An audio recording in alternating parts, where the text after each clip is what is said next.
My name is Sam West, and I've been a member at St. Stephen's since 2007.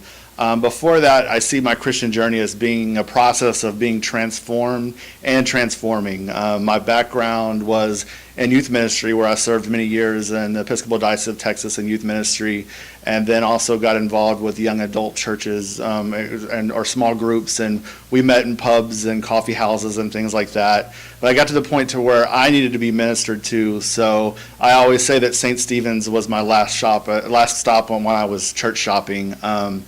Well, the first thing I noticed is that St. Stephen's was very much an accepting and affirming congregation. I was kind of on detox, so I just wanted a place where I can go and sit on the pew, and it was close location from my house.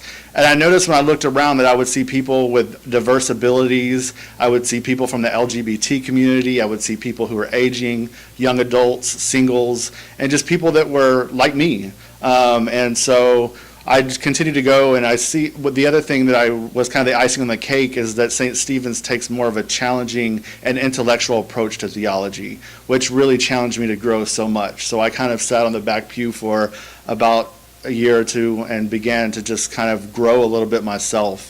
It was interesting to see people who were environmentally conscious, socially conscious, very much aware of what the community is around them and very accepting of that. Last year I was asked to serve on the Haven Center Advisory Board. Through that I was able to see a place that was really open to the community that it serves. And it's open to support groups for isolated people that may not connect in a church setting. It also has an after-school program. It's also a creative venue where there can be art classes and things going on. So it's really great to sit on the board and kind of see what that community is about as well, and how it is a hidden gem in the Montrose community that allows people to actually come and have a facility to use if needed. And then one thing that's really interesting is it seems like now we're very much in a sense of growth and renewal. We've recently added 2 new priests to our congregation, and I've seen how that's changed us a little bit and how they've changed some with us. And that's just an interesting journey that I'm willing to be a part of. As I was asked to do this project, I've taken time to think about it and pray about it. And as our Christian community, it's just really neat to see how we come together. And this past Sunday, I noticed that a lady in a wheelchair actually carried up the bread to the priest in her wheelchair during communion. And then I came back and I was at my pew and had my time of reflection and prayer.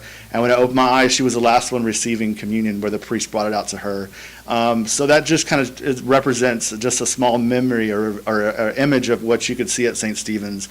We may do things differently, but when we come together, we do awesome things, and I'm wanting to be a part of that.